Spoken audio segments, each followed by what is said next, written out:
여러분 자신의 삶에 대해서 이제 글로 쓰는 습관이 좀 있으신지요? 제가 보니까 이 글로 자기의 삶을 적는 게 참 소중하구나, 이런 경험을 좀 요즘도 하고 있고, 제가 이제 목회 현장에서 그 글 쓰는 것의 소중함을 좀 깨닫는 한 일이 있었습니다. 저는 이제 목회자이기 때문에 이제 성도님들 장례 소식이 나면은 그 장례를 제가 섬깁니다.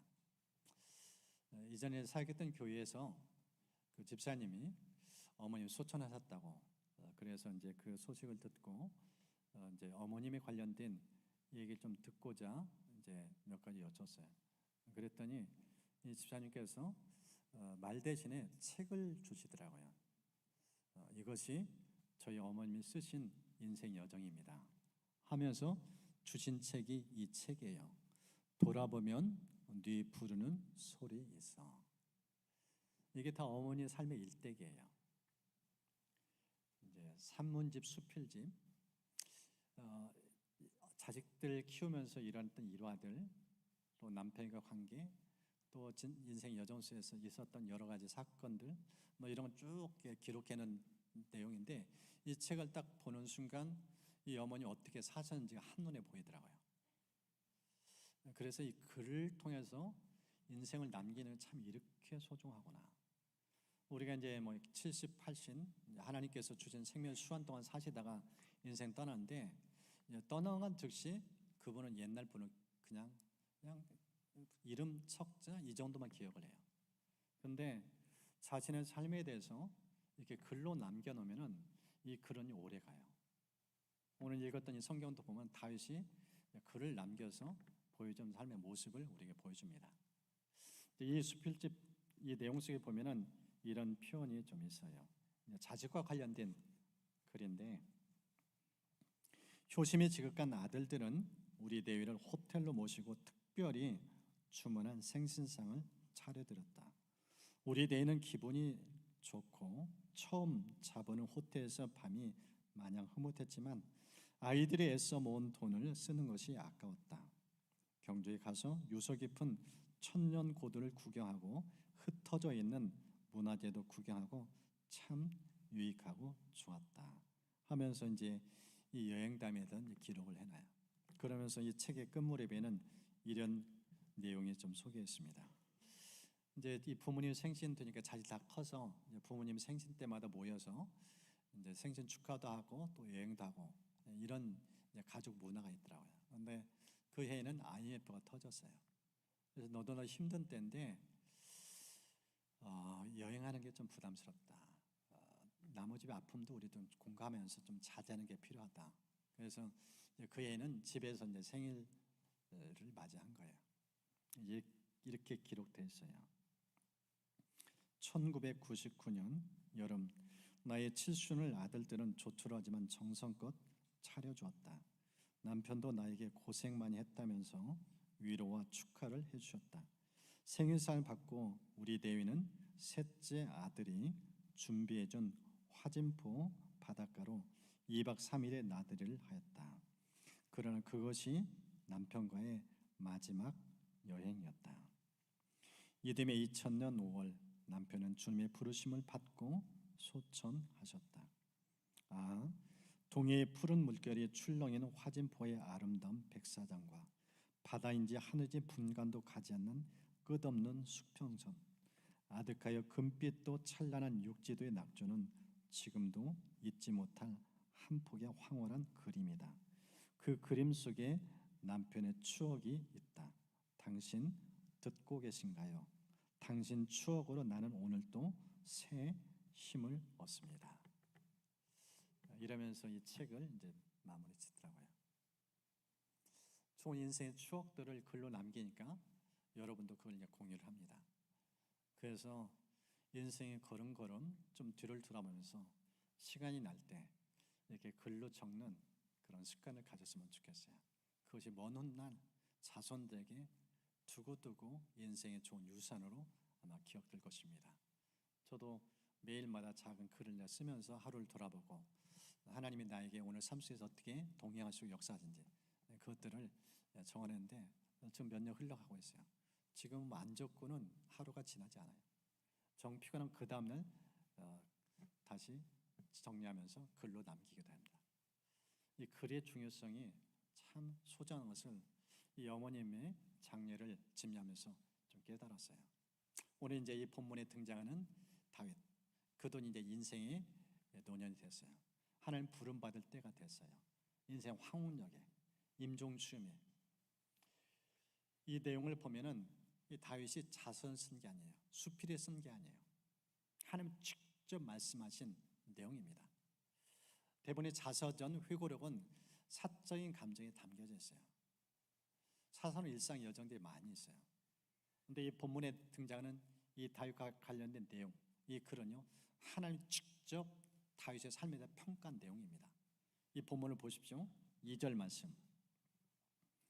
여호와의 영이 나를 통하여 말씀하심이요 그의 말씀이 내 혀에 있도다.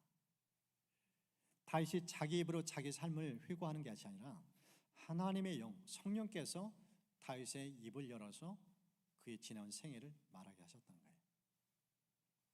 하나님이 다윗을 어떻게 평가하셨는가, 다윗을 어떻게 보셨는가, 그것을 좀 글로 담아서 이 성경책에 기록해놓은 내용이 이 본문입니다. 이 본문을 좀 같이 살펴보면서 다윗이 어떻게 살았는지, 하나님 그의 인생 어떻게 평가하셨는지, 그의 삶을 보면서 우리가 어떻게 인생을 살아갈 것인지 좀 삶의 좋은 지침과 교훈을 얻는 그런 시간을 주기를 주님은 축복합니다. 이 본문을 통해서 하나님이 인정한 다윗, 하나님 인정한 사람이 다윗, 그의 삶 속에 나타나는 특징 3가지가 있어요. 그 첫 번째가요, 하나님의 평가입니다. 어떻게 하나님이 그를 평가하셨는가? 그는 하나님 나를 세우는 사람이었다. 하나님 나를 세우는 사람, 이게 하나님이 다윗에 대한 평가입니다. 여러분 본문의 3절을 보십시오. 이스라엘 하나님이여 말씀하시며 이스라엘 반석이 내게 이르시기를 사람을 공의로 다스리는 자, 하나님을 경외함으로 다스리는 자. 지금 하나님께서 다윗의 입을 통해서 이 다윗의 인생을 평가하는데 어떻게 평가하는가? 공의로 다스리는 자, 하나님을 경외하면 다스리는 자, 그렇게 지금 하나님이 평가를 하고 있어요. 이 말씀을 보면 하나님께서 인생을 평가하는데 어떤 평가 기준을 갖고 평가하는지 보여줍니다. 이 말씀 통해서 3가지 하나님 평가 기준 좀 나누고 싶어요. 그 첫 번째가요, 하나님은 업적보다 태도를 보신다. 하나님은 업적보다 태도를 보신다.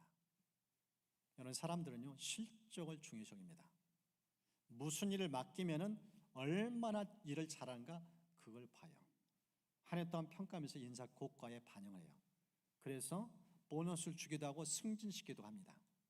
근데 어떤 사람은 평가가 안 좋으면은 직장에서 퇴출도 시켜요.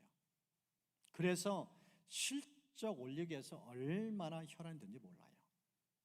경쟁 사회예요. 남보다 앞서가야 돼요. 실적이 높아야 인생길이 열려요. 저희 큰집 형은 이제 은행에 취업을 해서 잘 나가는 직장인으로 동네에서 이제 소문이 자자했어요. 머리도 똑똑하고 유능한 사람으로. 그래서 선망이 된 직장, 그때 당시에 은행이 아주 제일 그래도 잘 나가는 일탁 가운데 하나였어요. 열심히 일해서 지점장까지 됐어요. 지점장 되니까 실적을 올려야 돼요. 타 지점과 비교 평가되니까. 근데 얼마나 경무에 시달렸는지 실적 때문에 스트레스가 과로로 끝내는 그 일터에서 어느 날 갑자기 뇌출혈로 세상을 떠나요. 그런 모습 봤어요. 이게 인생 현장이에요. 실적 올리기에 몸도 그냥 던지면서 일할 만큼 그런 세상이에요. 근데 오늘 본문에 등장하는 하나님, 다윗의 삶을 평가하신 하나님은 실적에 관심이 없어요. 태도를 보셔요. 얼마나 많은 일했느냐? 그 실적을 하는 보고 평가하지 않아요. 보십시오. 공의로 다스리는 자. 어떤 태도로 일하느냐를 보는 거예요. 여러분, 공의가 뭐예요? 편중되지 않는 거예요. 좌우나 우나 치우치 않는 거예요. 저울추와 같아요. 저 스크린에 있는 저 모습, 정의의 여신이에요. 저 여신이 들고 있는 저울추, 공평하게, 공정하게 대법원에 저 여신이 있어요. 유전무죄, 무전유죄, 법의 기준을 따라서 공정하게 판단하라, 심판하라. 그 정의의 상징이에요. 그것이 바로 공의입니다. 지금 다윗, 하나님께서 그 인생 평가하는데 어떻게 평가하는가? 공의로 나를 다스렸다. 하나님 나라를 기르주는 공의예요.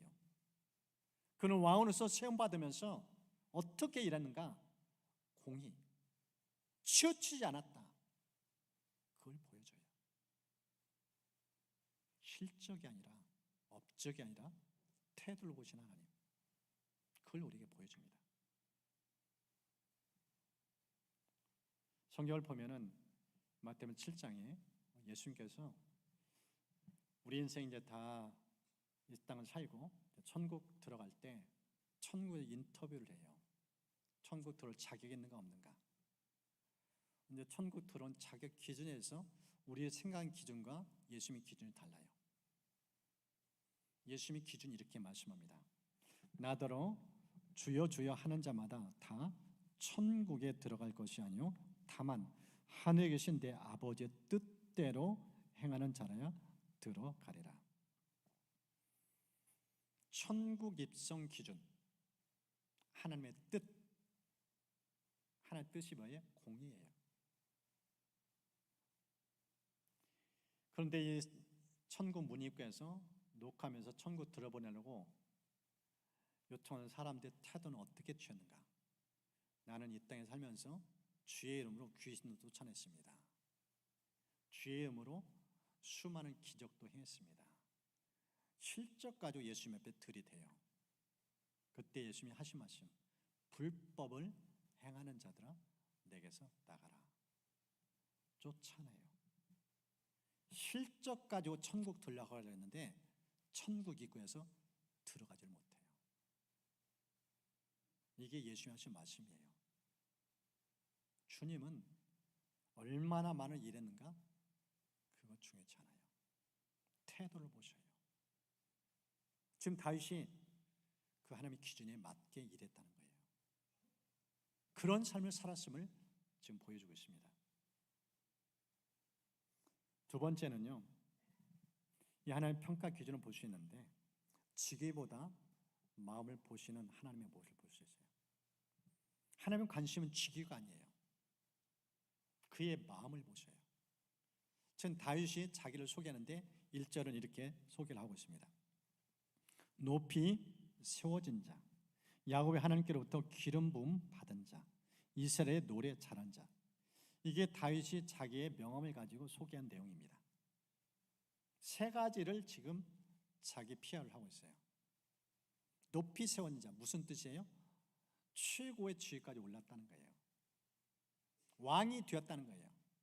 지금 기름 부음 받은 자, 하나님께 기름 부음 받다. 왕으로 세울 때 기름 부음 받아요. 세 가지의 자기 소개 가운데서 두 가지가 자기 직책이에요. 그 지위에 대해서 얘기해봤어요.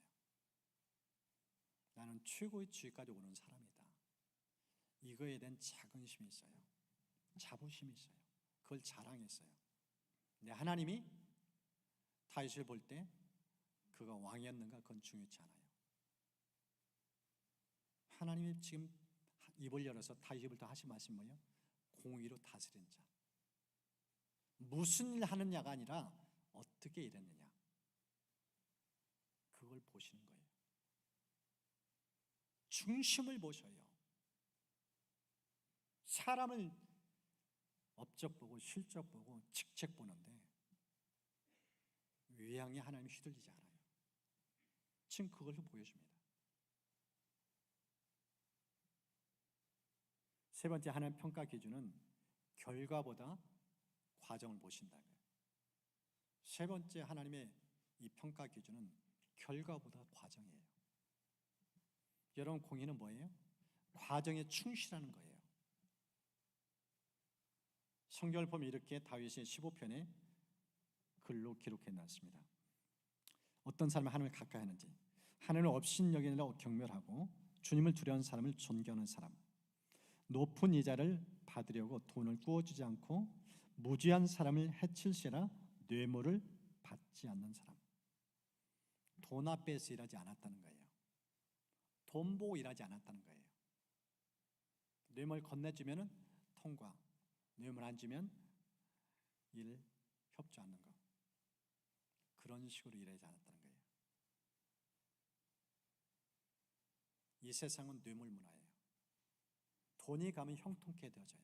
안 되는 일로 돈 쥐어주면 일이 풀려요. 근데 다윗은 돈을 쥐어줘도 그 돈을 내던져요. 이게 공의를 행한 다윗의 모습이에요. 결과가 아닌 과정에 충실한 사람. 이게 다윗의 삶이었다는 거예요.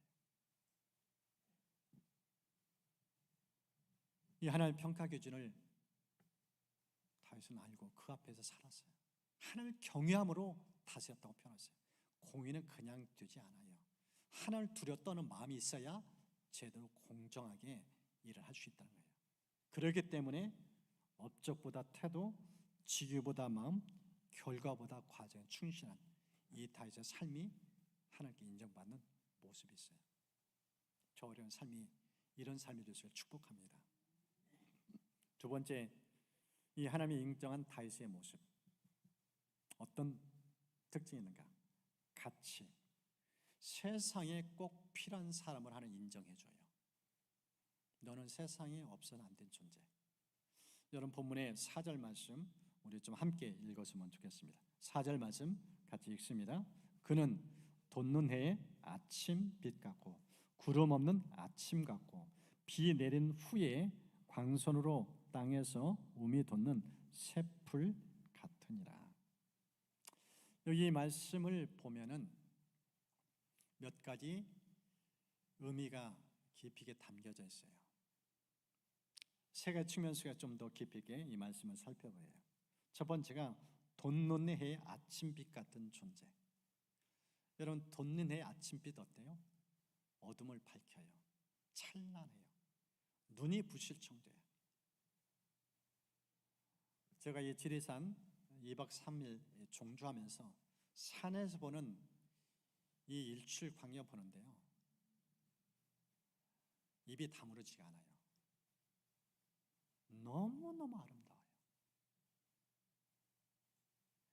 다윗의 인생이 세상을 찬란하게 만든 존재, 그런 아침 태양빛처럼 그런 삶을 수임받았다는 거예요. 성경에 하나님이 그렇게 그를 인정하고 평가하고 있어요. 그가 왜 이렇게 아침 태양처럼 멋진 삶을 사는가, 빛나게 사는가. 묵상하다가 이 시편 57편 말씀이 떠올려졌어요. 이 57편은 다윗이 동굴에 피신하고 있는 상황 속에 쓴 시입니다. 사울이 추격해서 도피생활을 하고 이 동굴에서 쪽잠 자는 이 상황 속에 쓴 시예요.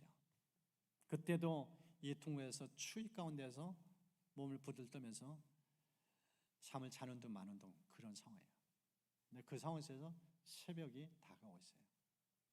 그때 그의 삶 속에 하나님이 임재를 경험해요. 어떤 하나님인가? 이렇게 기록되었습니다. 주의 인자는 커서 하늘에 맺히고 주의 진리는 궁창에 이르나이다. 하나님의 주는 하늘 위에 높이 들리시며 주의 영광이 온 세계 위에 높아지기를 원하나이다. 태양처럼 빛나는 하나님, 영광의 하나님을 그 굴 안에서 체험한 거예요. 그러면서 그가 주눅드는 마음, 어둡던 마음 완전히 풀려요. 그러면서 입을 열어서 이렇게 선포합니다. 내 영광아 깰지어다. 비파야 수금아 깰지어다. 내가 새벽을 깨우리로다. 내가 새벽을 깨우리로다.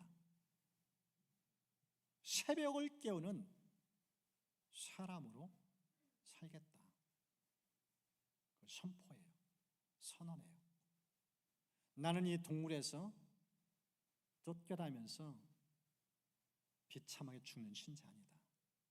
내 인생은 하나님이 빛처럼 태양처럼 존귀하게 쓸 것이다. 그걸 입으로 선포해버린 거예요. 그러니까 그 인생의 마지막에 하나님이 입을 열어서 이 고백을 해주는 거예요. 돋는 해의 아침빛 같은 존재. 얼마나 멋지게 살았는지 보여줘요. 두 번째, 사절 속에서 보이는 또 다른 모습이 있는데, 세상을 상쾌하게 만드는 존재. 여러분 보십시오. 구름 없는 아침. 여러분 잠자리에서 지난 밤을 보내고 이제 태양과 함께 하루를 시작하잖아요.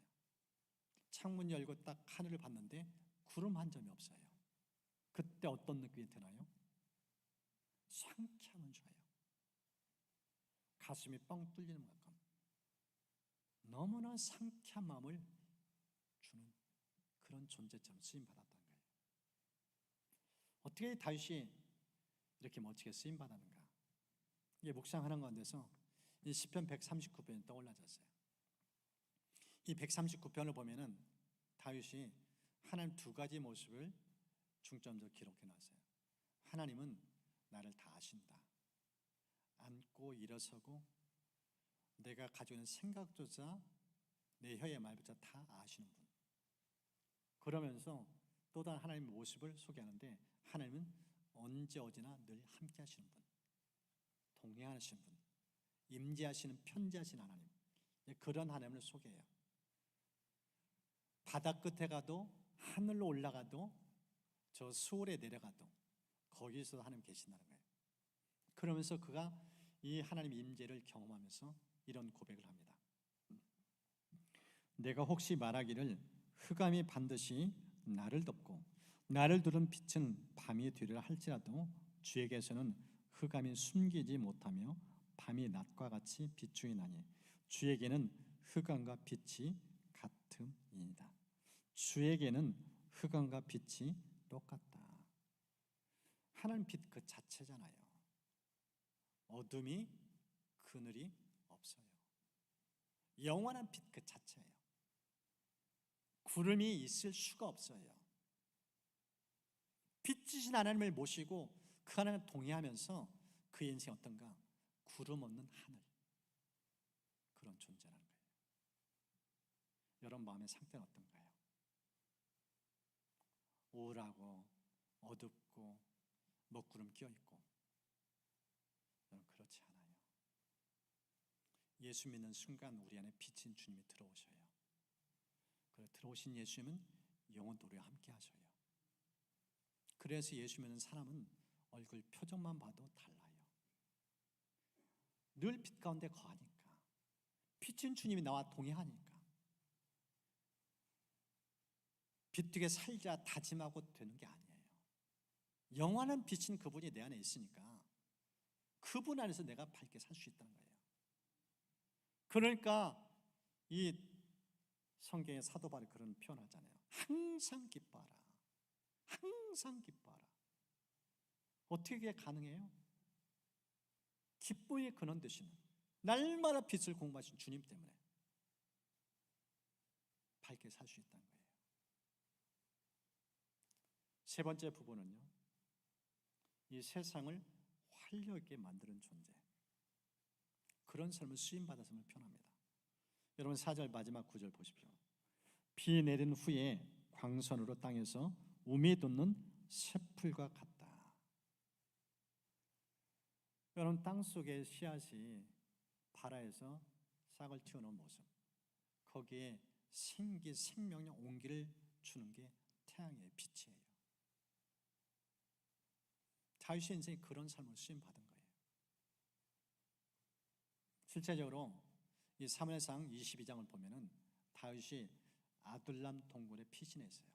그때 가족이 소식을 듣고 그 동굴에 친척들까지 찾아가요.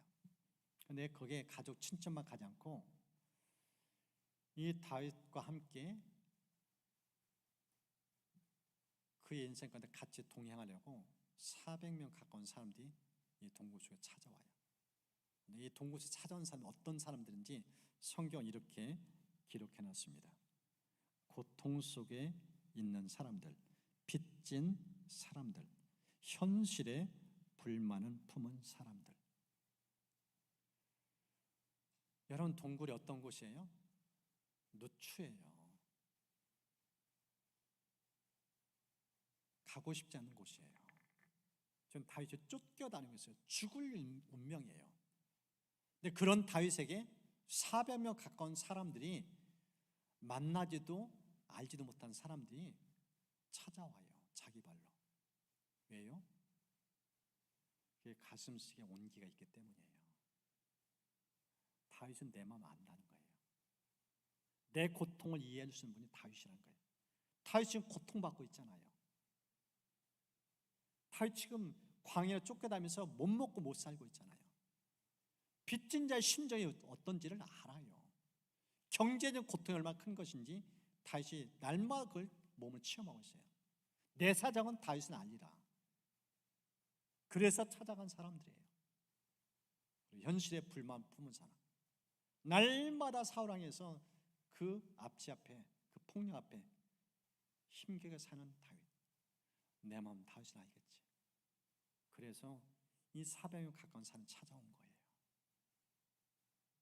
공감할 수 있는 사람, 위로와 격려가 필요한 사람의 그것을 능히 공부할 수 있는 사람, 그런 인물로 기억했다는 거예요. 그러니까 삶에 활력을 주는 존재, 이게 다윗의 삶이었어요. 누가 오라고도 하는데 그 험한 동굴까지 찾아가요. 다윗 인생이 그렇게 쓰임받았던 겁니다. 우리 4절 말씀 좀 다시 한번 읽었으면 좋겠어요. 그는 돋는 해의 아침 빛 같고 구름 없는 아침 같고 비 내린 후에 광선으로 땅에서 우미 돋는 새풀 같으니라. 찬란하게, 상쾌하게, 활력 있게, 정말 이 세상에 꼭 필요한 사람, 그런 존재로 살았음을 보여줘요. 하나님 인정한 사람 다윗, 세 번째 모습은요, 하나님이 그를 축복해줘요. 영원한 언약을 체결하십니다. 여러분 5절 말씀 보십시오. 내 집이 하나님 앞에 이같지 아니하냐. 하나님이 나와 더불어 영원한 언약을 세우사 만사에 구비하고 견고하게 하셨으니 나의 모든 구원과 나의 모든 소원을 어찌 이루지 아니하시랴. 영원한 언약을 체결하세요. 이 말씀을 이해하려면 사무엘하 7장을 보시면 알아요. 어느 날 다윗이 이제 나라가 전쟁이 그치고 태평해요. 그러면서 자기는 백향목 궁의 왕궁에 거예요. 너무 하나님 베푸신 내가 감사한 거예요. 집안의 말제, 부모자 관심을 받지 못하고 주목받지 못한 인생, 그런 그를 하나님 주목하시고 그를 왕실로 보내서 나라를 다스리게 만든 거예요. 무명의 사람 어떻게 유명할 수 있으며 이렇게 존귀에 쓰임받을 수 있는지, 이렇게 호화로운 궁전에서 내가 이렇게 호강을 누려도 되나. 그런 가운데서 갑자기 떠오른 게 하나님의 법궤예요. 법궤는 이동진 작은 천막에 있어요. 텐트 하나를 모시고 있는 거예요. 그게 너무 죄송하고 송구스러운 거예요. 나는 이렇게 호강하는데 하나님 저에게 홀대받는 이 모습이 너무 마음이 죄송한 거예요. 그러면서 하나님 위해서 성전을 지어 바치고 싶은 마음이 생겨요. 이 모습을 보면서 하나님께서 감탄하셔요. 감동하셔요. 하나님 뭐라고 말씀하신가? 내가 이스라엘 역사권에서 어느 누구 한 사람에게 나를 위해서 집을 지어달라고 요청한 적이 있느냐? 아무도 없었다. 그런데 어찌 네가 그것도 차원에서 이런 생을 갖는다니. 하나님 보고 탄성을 질러요. 그러면서 하나님께서 그와 이런 언약을 맺습니다. 이 사무엘하 7장 13절. 그는 내 이름을 위하여 집을 건축할 것이요 나는 그의 나라 왕위를 영원히 견고하게 하리라. 이 다윗과 영원한 언약을 체결해요. 이것이 오늘 본문의 언약에 대한 내용입니다. 이 언약 속에는요 메시아가 이 땅에 태어날 것을 말씀한 내용입니다. 실제 마태복음을 열면서 족보 얘기 나오는데 이 족보 가운데 다윗의 이름이 등장합니다. 아브람과 다윗의 자손 예수 그리스도의 계보라. 이새는 다윗 왕을 낳으니라. 다윗은 우리의 아내에서 솔로몬 낳고 쭉 하면서 21절 보면은 예수님이 드디어 등장합니다. 아들을 낳으리니 이름을 예수라 하라. 이는 그가 자기 백성을 그들의 죄에서 구원할 자이십니다. 이 다윗의 하나님 앞에 충실한 삶, 또 하나님께 받은 은혜를 보답하려는 작은 마음, 그 위에 하나님께서 은혜를 부어주셔요. 영원한 은혜를 체결해 주셔요.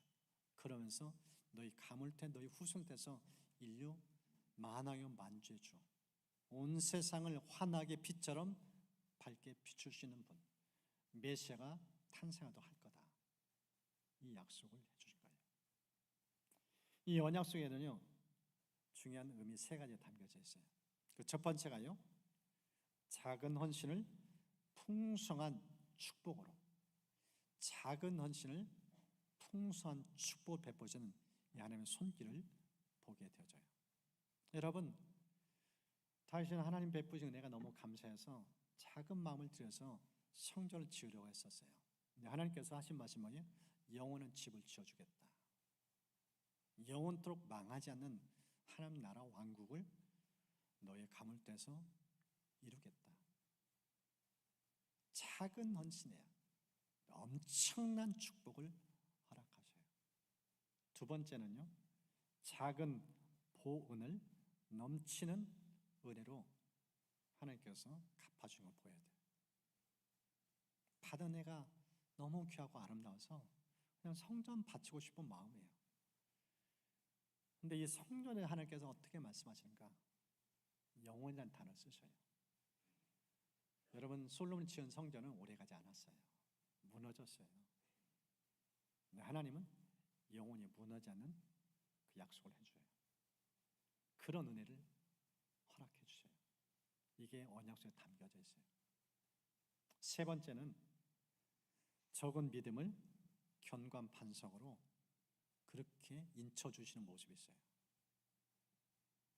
다 인생 보십시오. 흔들렸어요. 그도 죄도 지었어요. 얻은 과거가 있어요. 부실한 인생이에요. 근데 하나님이 그의 삶을 영원토록 보장해 주셔요. 이제 우리가 다음 주에 보겠지만은 솔로몬의 삶을 통해서 다윗의 이름이 다시 등장해요. 어떤 마음을 하나님께서 다윗을 떠올리게 했는지 이제 다음 주에 좀 그 부분을 볼 겁니다. 다윗은 잠깐 있다 사라진 인물이 아니에요.